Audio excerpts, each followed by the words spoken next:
Hey everyone! Welcome to Spiral Emanations. If this is your first time listening, this is the show where we poke at the mysteries of history, science, and the cosmos. I'm Sky Gracely, and of course, I could never explore all the weirdness out there on my own. So joining me from London is my co-host, Reese Barrows. Hey Sky, hello to everyone listening.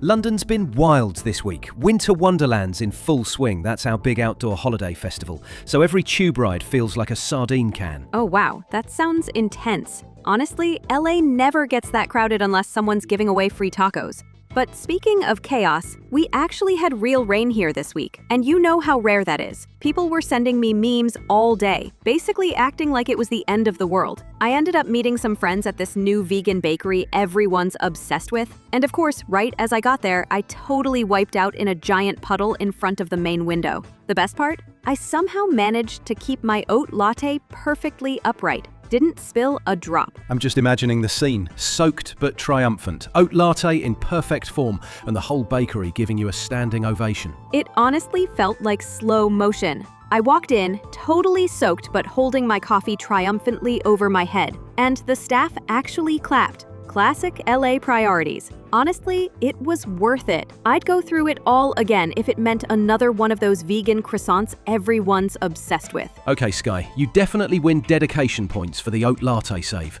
Although, I've got to admit, things didn't go all that smoothly for me either. I set out for Winter Wonderland, ready for mulled wine, holiday mayhem, you name it.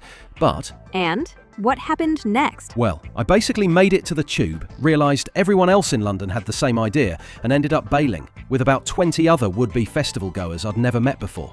We all ducked into this really old pub nearby, and somehow people started making paper snowflakes at the tables, and miraculously, someone had mince pies. I'm telling you, Londoners turn any travel chaos into a proper seasonal celebration. Honestly, it was probably even cozier than the festival would have been. All this talk about chaos out in the open. Meanwhile, we've got someone behind the scenes working hard to keep us sounding halfway professional. That's all Brian, our audio and tech guy, making sure our voices don't sound like we're recording from inside a subway tunnel. Thanks, Brian. Honestly, if it weren't for you, we'd all just be listening to tube announcements and a bunch of steaming latte machines. So, shifting gears from city chaos and my adventures with unexpected puddles, tonight's episode is a wild one.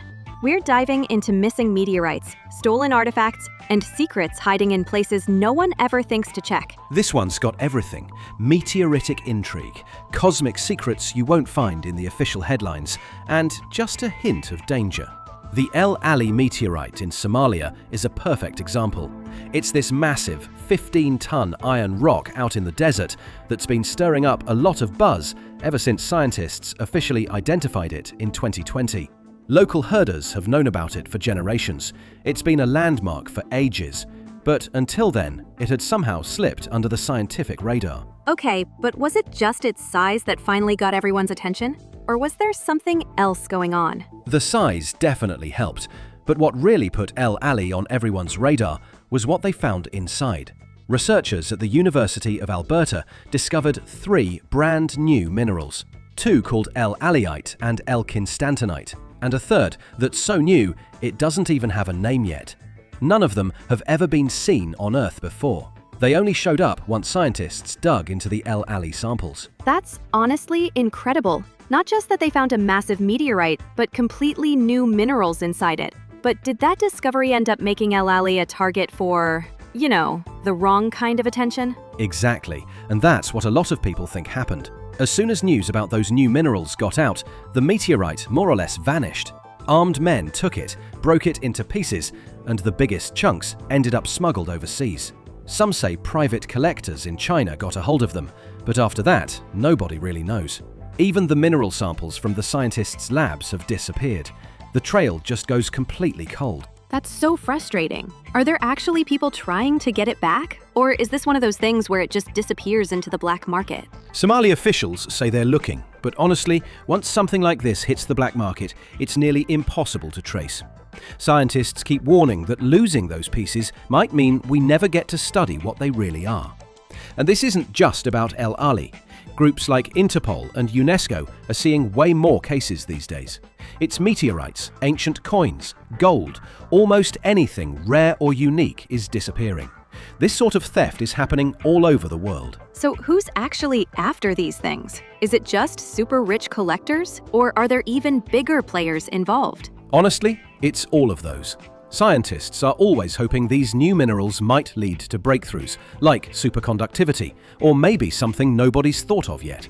For collectors or even governments, there's the draw of owning something absolutely unique, something you just can't make here on Earth.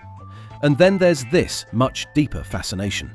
Because all the way back in ancient times, people saw meteorites as sacred, sometimes even calling them stones of power. That vibe hasn't really gone away.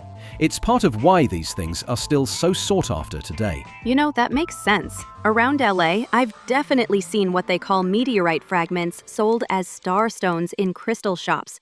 People go wild for anything labeled cosmic. It's like if you could just bottle up a piece of the universe and take it home, they'd do it. And honestly, that's not so far off from how people throughout history have seen these things. In a lot of ancient cultures, meteoritic iron was literally thought of as a gift from the heavens. The Egyptians even had a phrase for it: iron from the sky. Finding one of those stones wasn't just lucky. People took it as a sign from something bigger, almost like the gods themselves had sent it. Kings and priests, and sometimes even warriors, would have it forged into amulets or special blades, believing it held properties that regular earthbound metal never could. That sense of awe and significance really stuck around, which is probably why people still get so obsessed with tracking down these artifacts today. All this really makes me wonder, are these thefts just random? Or are we looking at a full-on global heist operation here? The timing and targets look way too specific to be coincidence. Most experts think these heists are tightly coordinated, and losing those minerals could have consequences far beyond science or private collectors, maybe even affecting whole communities. Yeah, and with so much at stake, that's exactly why we wanted to bring in someone who really sees all of this firsthand, not just in research papers or headlines. Cass Kimani is joining us from Nairobi. She spent years tracking down rare meteorites and missing artifacts across East Africa. Cass, it's so good to have you here. Thanks, Sky. Glad to be here. Most of the time, it all starts with a rumor or just a tiny scrap of information. But lately, especially since Alali, things have really escalated. We are seeing fragments or even whole meteorites disappear from different places almost at the same time. It all happens so fast now. It really doesn't feel like a coincidence anymore. So what kinds of meteorites are people actually going after? It's the meteorites with those rare minerals, stuff you just don't find anywhere else. In my line of work, you hear a lot about what some people call the 9 metals. That's just a nickname for a few specific meteorites, ones certain groups will go to any lengths to track down. Some want to gather every fragment they can find. Others are dead set on keeping them scattered. The real concern is what happens if too many of those pieces end up in the same place. If you listen to the stories, nothing good ever comes from that. So, it sounds like there's way more going on here than just collecting rare rocks or selling to the highest bidder. Is that something you've actually seen firsthand out in the field? And now, with more buyers, more tech, more global interest, it's not just local actors anymore. The stakes have gotten a lot higher. I actually saw this up close, not long after Elali was officially identified. I helped move a fragment they found nearby. At first, it just looked like an ordinary rock. So what happened next? Well, once we started checking it out, every compass we brought near would immediately swing off north and just freeze, like it was locked onto a whole new direction. We tried scrubbing this weird silvery film off our tools, soaked them, even tried acetone, but nothing worked. And when we finally got the sample to the lab, its crystal structure didn't match anything in our mineral databases.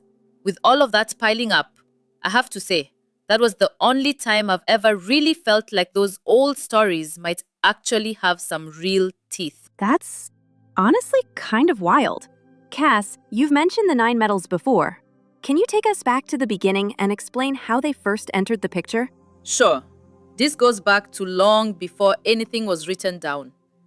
The oldest stories talk about something called the Shankar stone, a meteorite that crashed into Lemuria. According to legend, the metallurgists there figured out how to break it apart and refine it, creating what became known as the 9 metals, each with its own unique property. Some were said to make objects nearly weightless. Others supposedly could channel energy endlessly, and a few could even bend light. Whether any of that is fact or just myth, the 9 metals always stand out as something extraordinary in every version of the story. So, what did they actually do with them? Are we talking about ancient weapons, magical artifacts, or something else entirely? More like artifacts.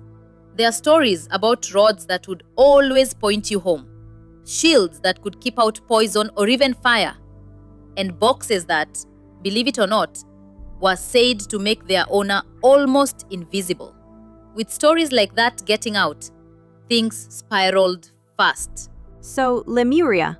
I've actually seen it pop up in yoga books and on Crystal TikTok. Reese, is there any real history behind that, or is it just one of those woo-woo things? It actually started with science, funny enough. Back in the 1800s, geologists and biologists noticed there were similar animal and plant species, like lemurs in Madagascar and some related fossils or plants in India, even though they're separated by this huge stretch of ocean, the Indian Ocean. So some scientists came up with the idea of a lost continent, Lemuria, that could have once connected them. Wait, are you saying Lemuria was actually a scientific theory? A real lost continent scientists used to believe in? Yeah, completely serious. In the 1800s, scientists actually drew Lemuria onto world maps to explain why similar species showed up on far-apart continents. But after plate tectonics became accepted, the theory faded from textbooks. Except the idea didn't vanish. It found new life in theosophy and occult circles in the late 1800s, and soon Lemuria started getting described as this ancient, spiritually advanced civilization, supposedly full of secret knowledge and, depending on who you asked, even linked to Atlantis. No way! That actually explains the whole crystal shop vibe here in LA. Yeah, for sure. So when you hear Lemuria pop up in legends or in stories like Cass's, it's really that mix of old science theories and myths all tangled together. And as those legends spread north, the rumors reached Thule, a land famous for its mystics and inventors. Their leaders sent a shapeshifter. At least, that's how the old texts describe her, to try and steal a piece of the meteorite. But the attempt backfired spectacularly. Some stories even tell of a valley where all the sand fused into glass after the experiment failed. Incidents like that made people start to wonder if these metals were truly gifts, or something much more dangerous. So wait, Thule really tried making something themselves out of that metal? That's right. The story goes, the shapeshifter, Vanda, as the old stories call her, managed to forge a staff from the metal she stole, hoping to harness the same powers as the Lemurians. But when she tried to use it, the staff tore open the earth, mountains split, and the ground fused into black glass almost overnight. Afterward, that whole region earned a reputation, a place where reality itself got strange, where the normal rules didn't seem to apply. That's a big part of why Thule became such a legend. Some people saw it as half real, half myth, a place that kept slipping in and out of the stories, never landing in any one spot on the map. Thule always sounds like one of those places you hear about in old legends or ancient mystery stories, but I was never quite sure where it was actually supposed to be. Back in ancient Greek and Roman times, Thule was the far edge of the known world, the last spot anyone could imagine, way beyond any familiar map. Some said it lay past Britain, others thought it was near the Arctic Circle, where the sun barely rises part of the year.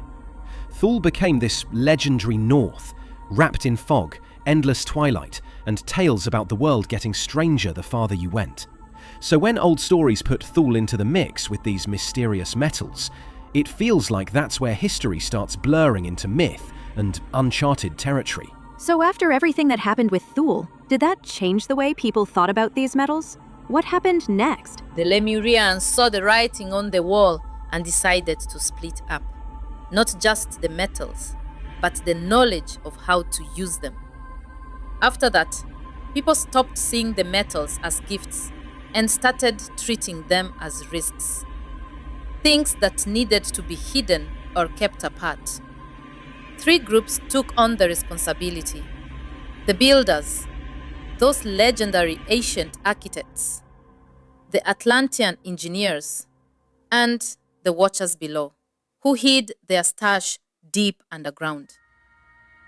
And I know this sounds strange, but some of the old legends even talk about giant, blind salamanders guarding those vaults. Every region has its cryptid stories. Those have to start somewhere. Wait, so these are real underground vaults with giant salamander guardians and everything, not just old safes or chests? Right. We are talking about full-on subterranean vaults. The watchers below carved out gigantic chambers so deep that people say the walls look more like the armored shell of some ancient creature than stone. The real guardians aren't chains or traps, but these massive blind salamanders. Creatures people here still whisper about. Some locals claim that if you get too close with the wrong kind of metal, your compass spins and the air goes freezing cold, almost like the vault itself is warning you away. I actually know a biologist, Janice the Pale, who spent years exploring those tunnels. He believes the salamanders were bred to react to these rare metals, almost as if they are an extension of the vault itself. And some of the doors, according to Janice, don't even feel like stone or metal. They flex like the plating on some deep-sea animal. The whole place gives you the sense you're inside something both constructed and alive, all meant to keep intruders out. But the watchers below aren't the only ones with secrets. Atlantean engineers had their own hidden chambers and methods. Their reputation for lost technology ran so deep that whenever people talk about hidden power or ancient wisdom, someone always brings up Atlantis, no matter how much time has passed. That is absolutely wild. Living vaults, cryptid salamander guardians, and then all these rumors about Atlantean technology. It's funny because references to Atlantean engineers seem to pop up everywhere these days, from archaeology podcasts to my yoga class. But even with all the hype, I've honestly lost track of where the whole Atlantis story really starts. Reese, can you give us the origin story? It's pretty incredible how far back the Atlantis legend goes. It all starts with Plato in ancient Greece around 360 BCE. He described Atlantis as this remarkably advanced island civilization beyond the Pillars of Hercules, what we now call the Strait of Gibraltar.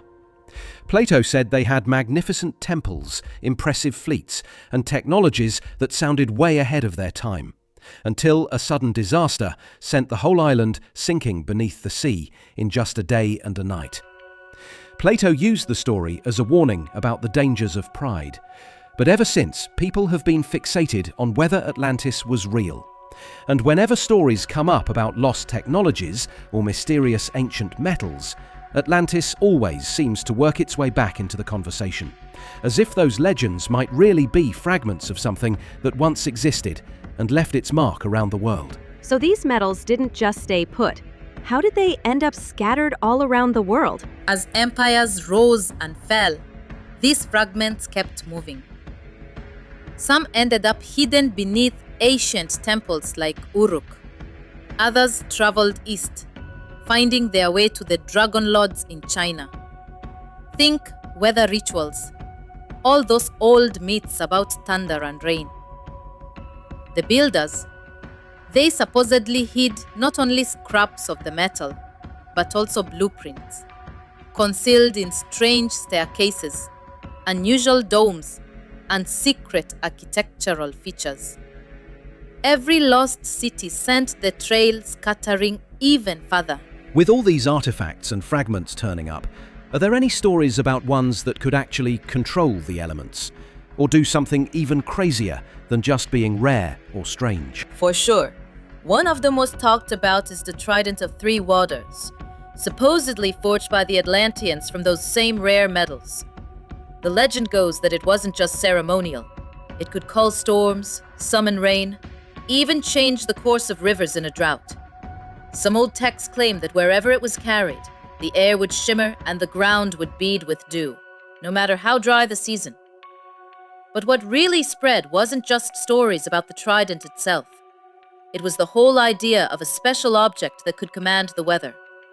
In places like China, that became the legend of weather-bringing dragons, which are still a huge part of cultural celebrations tied to rain, luck, and new beginnings. So, even though the shape of the legends changed, the idea behind them kept moving and evolving. That's wild, because here in LA, whenever there's a parade in Chinatown, I always just thought the dragon dances were for good luck or chasing away bad vibes. I honestly never realized they had anything to do with rain until now. Yeah, it's a totally different tradition from the fire-breathing, castle-burning dragons you get in Western stories. In China, dragons are bringers of rain, rulers of rivers, clouds, storms, the whole works. If the crops were dying in a drought, people would hold huge festivals and rituals to honor the dragon and ask for rain. It got serious too. The emperor was called the son of the dragon, and people believed he could actually influence the weather because of that connection. So if you picture these meteorite metals landing in ancient China, you can see why people might think of them as gifts straight from the dragon's realm. That totally recontextualizes so many legends. And honestly, it's no wonder those fragments are still in such high demand now, given how important they've always seemed. So who's actually after these metals now? These days, a handful of different factions are after them. The original protectors are still around, just a lot more underground. Then you've got the seekers. Billionaires, certain government outfits, even private companies with deep pockets. The watchers still turn up when things start getting dangerous. Rumor is, not all of them are exactly human, if you get my meaning. If there's one thing everyone agrees on, it's that no single group should have all the medals. But things are even messier now, with secret alliances forming and breaking all the time. One of the big ones is an old coalition a few of us call the Sable Accord. Descendants of the builders, old Atlantean engineers, even some watchers, all working in the shadows to keep the balance. But with so much mistrust, every side is always keeping an eye on both the metals and each other. That's really what keeps this whole hidden struggle going. But if nobody actually trusts each other, what's everyone really hoping to get out of it? That's really the core of it. For most people involved, it's about discovery, influence, or maybe some big leap in energy or medicine. But there's an even deeper shadow group. Some call them the Thule Continuum, who are on a completely different track. Old sources say they're not just after the metals for power or technology, but trying to finish something called the perception engine. If you believe the rumors, it's a device that could actually rewrite collective memory, literally change what entire societies remember, or even how reality is processed. If someone ever pulled it off, they'd shape the world from the inside out, not just control things on the surface. But that's a real outlier. Most of the actors in all this fit into three big camps. The seekers, who want breakthroughs or even immortality. The protectors, who just want to prevent a catastrophe. And the watchers, who mostly seem focused on cooperation, but go against their sense of balance, and somehow, obstacles just start appearing in your way. So when we hear about these artifacts or meteorites vanishing from museums, that's just the tip of the iceberg, isn't it? What really happens when something valuable turns up? Whenever one of these rare metals turns up, it turns into a race. Some factions steal it, some try to buy it off the grid, and others just make the whole thing disappear before anyone else can even follow the trail. With everything so scattered, has anyone ever actually tried bringing all 9 together? What happens when someone does? It never ends well. Never. The big one people whisper about is Tunguska. The official story is that a meteorite exploded over Siberia. But the stories I've heard say it happened because too many of these metals ended up in one place at the same time. The forest was flattened, compasses went wild, and some people say there are still spots where the ground looks like glass. And it's not just Tunguska. There have been smaller events too, leading to weird local epidemics or entire expeditions vanishing. Everybody thinks they'll be the one to fix it if they just get the metals under control. but history says otherwise. And these days, the stakes are higher than ever. That story honestly sounds like something straight out of a science fiction movie, Cass. But just to bring us back to the official version, Reese, can you walk us through what actually happened at Tunguska? At least as far as historians and scientists know. I know there was a massive explosion, but that's about all I know. Sure. So, back in 1908, right in the middle of the Siberian forest, there was this massive cosmic blast, one of the biggest in recorded history. The explosion flattened about 80 million trees across hundreds of square miles, and people felt the shockwave as far away as Europe. The weirdest thing, there was no crater, just scorched trees knocked out in this huge circle. Scientists have proposed everything from a meteor or comet exploding overhead to ideas that are even stranger. It's one of those real-world mysteries where science and legend still don't quite agree.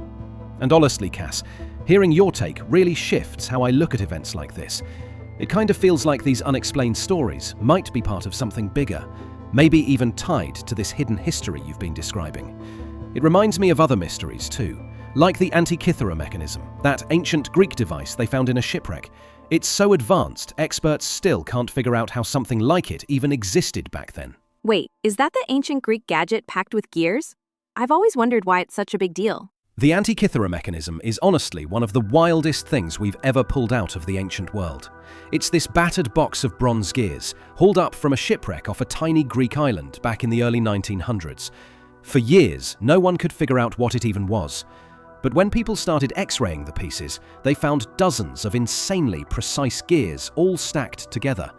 It's basically an ancient computer. It could predict eclipses, track the movements of the sun, moon, and planets, and even mark the dates for events like the ancient Olympics. Seriously, a cosmic calculator? How could something that advanced just disappear? And it's wild that nobody made anything similar for like 1,000 years. Exactly. What's even crazier is that nothing else like it shows up for over 1,000 years. It's as if this whole level of mechanical know-how just disappeared. So when people call it the world's first analog computer, they're not exaggerating. It's a real sign there was some lost, or maybe secret, knowledge at play. And because no one's ever found another device quite like it, there's even speculation that the metal itself didn't come from any ordinary mine. Kind of like those special alloys Cass was just talking about. Yeah, that really matches what I've heard in the field. At a bunch of sites across Africa, people talk about tools of fragments they call sky iron. Supposedly, this iron is so tough that even the best saw blades just burn out trying to cut through it. Sometimes in minutes. And it's not just a one-off either. If you know where to look, there's actually more of it out there. Is that actually a thing though? Are there real ancient artifacts we know are made from meteorites? Oh, absolutely. The most famous example is King Tutankhamun's dagger. When they opened his tomb, they found this beautiful blade, and for ages, no one was sure where the iron came from. Eventually, they ran tests and realized the metal was actually from a meteorite, a literal gift from space. And it's not the only one. There are lots of accounts of unusual iron artifacts turning up in unexpected places, sometimes tucked away in little museums or private collections. Makes you wonder what other pieces of ancient sky metal might still be out there, just waiting to be recognized. Whoa, speaking of mysterious artifacts, Reese, have you heard about the London hammer? You know, that old hammer they actually found in Texas? It keeps popping up on TikTok in those wild proof of Atlantis threads. Yeah, the London hammer's a total classic. So, back in the 1930s, this couple was out for a walk near a stream in Texas and spotted this rock with a chunk of wood sticking out. They took it home, broke it open, and inside was a hammerhead, iron and all, with the wooden handle still partly preserved. The weird part is, the rock it was trapped in looks ancient. Some people have even claimed it's 100 million years old, like full-on dinosaur era, though that's definitely not what mainstream scientists believe. So basically, it's a tool just sitting there from long before humans were supposed to exist. Or at least, that's what the legend says. No wonder people go nuts over this stuff. Exactly. That's why it's famous. Some folks swear the hammer proves civilization goes back way further than we think. Or maybe that time isn't as straightforward as it looks. Others say it's just a case of minerals forming around something over a few decades. But if you actually look at the hammer itself, it's just old school, a style you'd find hanging in any 1800s shed. Still, nobody's figured out how it got wedged inside ancient stone. And if something that strange can turn up by accident, who knows what other odd artifacts are still out there? Maybe sitting in collections, gathering dust, holding secrets nobody's even imagined yet. You know, it really makes me wonder how many artifacts are just sitting in museum basements, made from these ancient cosmic metals. Stuff no one even realizes they're holding on to. You hear these stories a lot, not just about disasters, but about what happens after a big meteorite lands. People say that before anyone local can even get a look, let alone take a photo or grab a sample, someone, military, mysterious collectors, it's never really clear who, shows up and takes everything away. The Sokote-Alin Fall in Russia is probably the most famous example among artifact hunters, though I can't say for sure myself. And here in East Africa too, there are always rumors about unmarked trucks showing up in the night whenever a meteor comes down. By morning, there's nothing left to find. Of course, it's the kind of thing no official source ever really talks about. That sounds almost like a spy movie. It actually reminds me of stories I've heard, like museum fires or entire collections suddenly vanishing. Are those the kinds of things that end up connected to the cases you've come across? From all the stories that get shared, it really does seem to follow the same pattern. There was a fire at a regional museum I won't name, but everyone was buzzing that storage lost this heavy stone box. The kind that makes a compass needle spin if you bring one close. Apparently, someone noticed their keys started sticking together after carrying the box. No hard evidence, but the rumor mill keeps grinding. And honestly, once those stories start spreading, people always add their own flavor. Zooming out a bit, what about all those world-famous legends like Excalibur, the Vajra, or the Ark of the Covenant? Do those stories actually fit into all of this, or are they just myths? Oh, totally.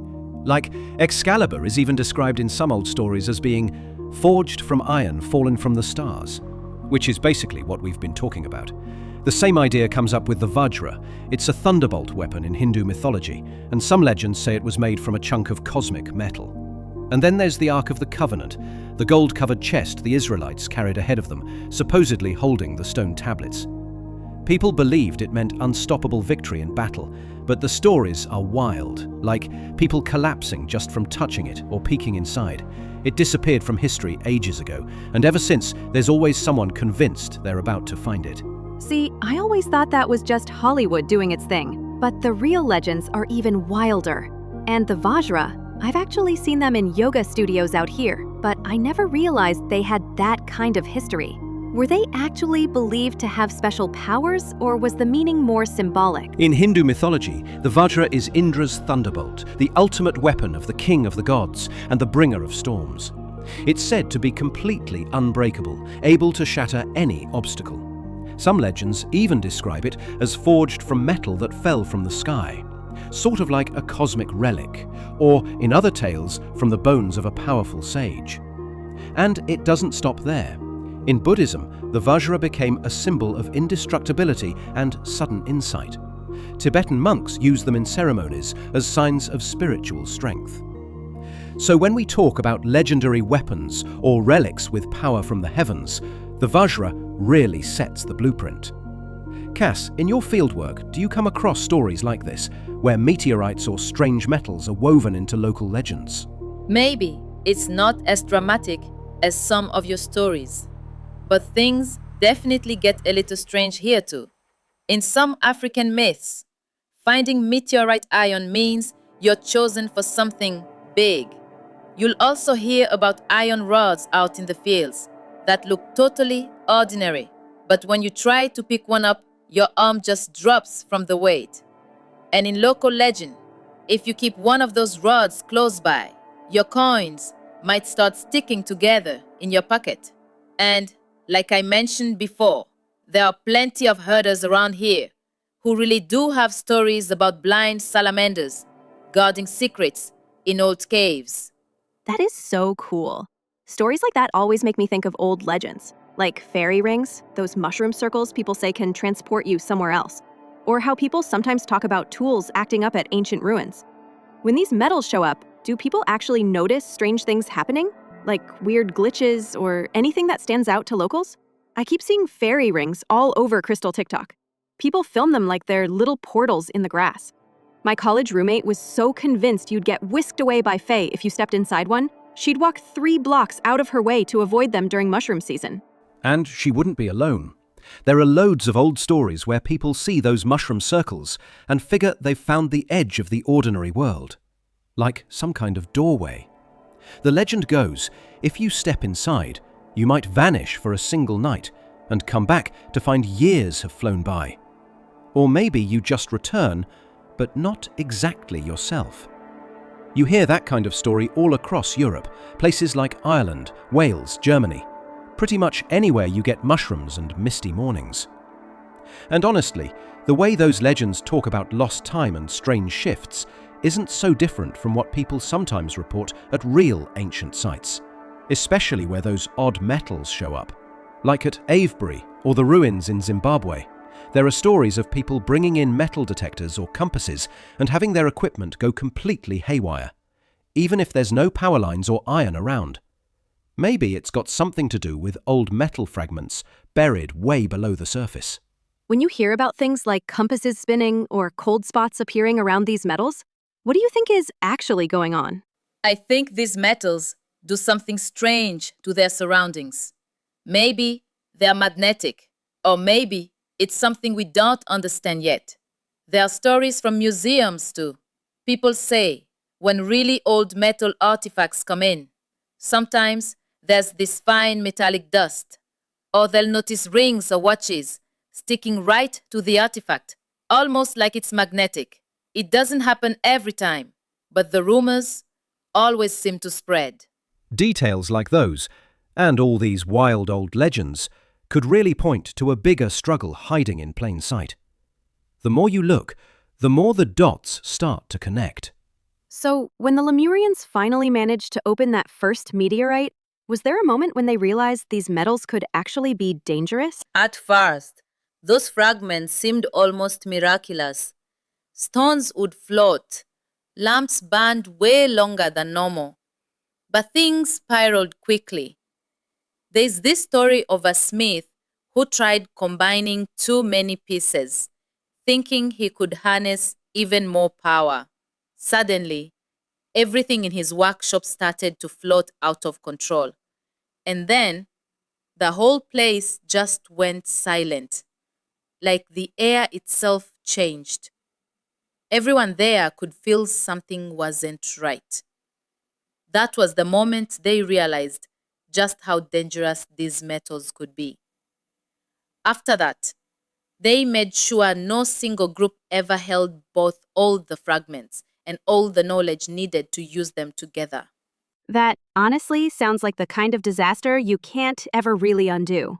Did the groups ever try teaming up again after that? What actually happened? There was one serious attempt. The 3 main alliances, the Protectors, the Seekers, and the Watchers, organized what they called the Harmony Game at a Salt Lake. It looked promising at first. Each group sent their own representatives, hoping they could share what they had learned and maybe finally figure out how to use the metals together safely. But that night, after their big test, weird, crusty mineral deposits appeared all around the shoreline, and the lake water turned bitter. The trust between them broke down, and the whole plan fell apart before it ever really got off the ground. That must have really poisoned the well for everyone. Did the alliances just go their separate ways after that, or was there more fallout? After that, things really changed. Each group pulled back and guarded their fragments. No more sharing, just suspicion. One story that makes the rounds among artifact trackers is about Yvette Eggs, a French artifact hunter whose team tried an experiment in Central Africa not long ago. According to the rumor, at the site of their test, the ground turned hard and glassy, and for days afterward, the local wells drew up gritty metallic tasting water. Have you heard of these strange effects happening in other places too? And is this the sort of thing you run into a lot? Or is it actually pretty rare? That's the kind of thing people in my line of work hear about right away. You never see it written up in a big scientific paper, but even if not every detail is true, the risk always is. And that's all just between the big groups and major players. But does any of this ever spill over into the lives of regular people? Can someone who's totally uninvolved get caught up in it? Oh, it happens. For instance, there are stories from Somaliland about a goat herder who found a strange heavy iron stick where his animals grazed. After that, the grass in that spot hardened and lost all its color. The herd started avoiding the area. The villagers eventually decided to bury the stick. Everything about it felt wrong, and no one really knew what else to do. That must have been unsettling. Have you ever heard about these metals causing strange effects in more everyday places? Like a museum storeroom, or even someone's house? I've heard about old iron rods just sitting on museum shelves, looking like nothing special. In one case, after they moved one of the rods, the spot where it had been stayed cool for the rest of the day, even when the room warmed up.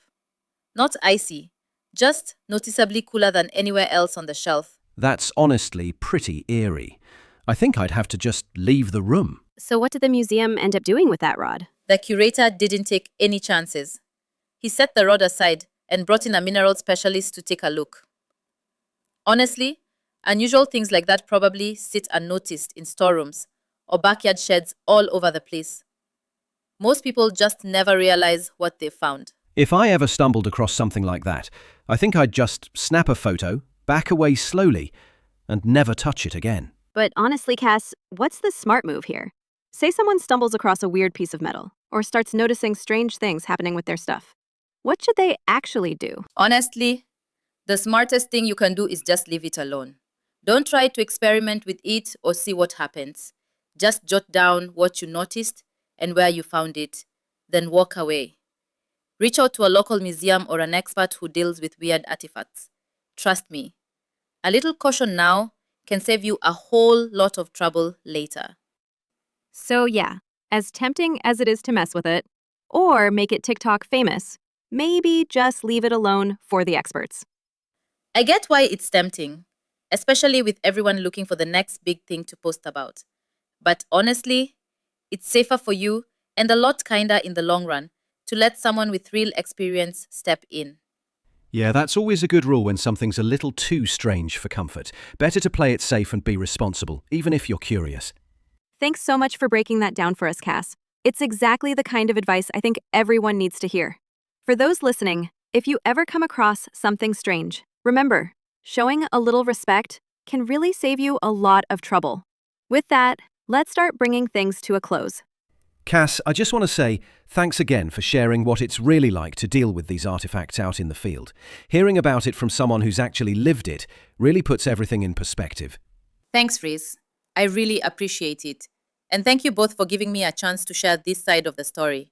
Not everyone gets to see it up close. Yeah, Cass, I loved hearing all those details. Safadi and Gemma, safe travels to you. And to everyone listening, thanks so much for being part of this adventure with us.